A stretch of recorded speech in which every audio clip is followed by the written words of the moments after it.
Chapter 7, Global Stratification.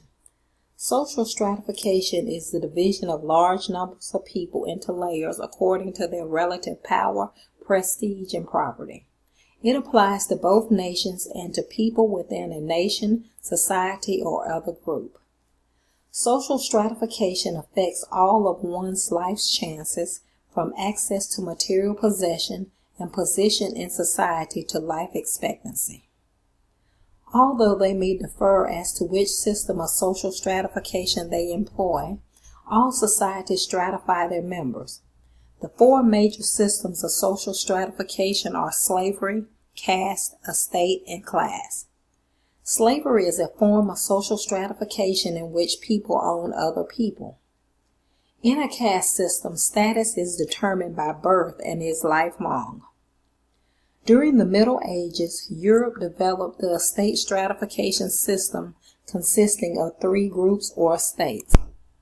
A class system is formed of social stratification based primarily on the possession of money or material possessions. According to Karl Marx, social class is determined by one's relationship to the means of production, the tools, factories, lands, and investment capital used to produce wealth.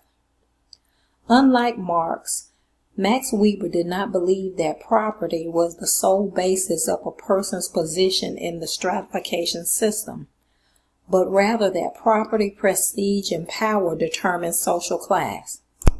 Social stratification is maintained within a nation by elites who control ideas and information and use force. In medieval Europe, the divine right of the king's ideology was developed to control the commoners. This was more effective than coercion, which breeds hostility and lays the ground for rebellion. Elites also control information order and to maintain their position of power. Fear is a common tactic among dictators.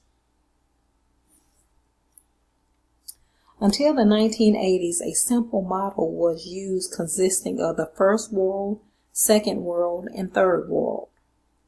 A more neutral way of categorizing nations is used terms related to a nation's level of industrialization.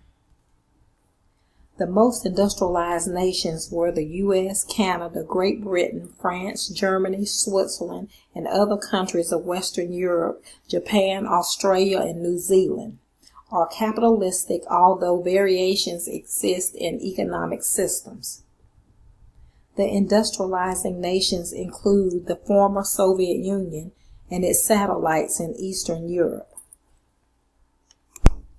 The structure of the global system is under strain at all times. This strain can range from minor threats to the current social order to large historical shifts that can have a major impact across the globe.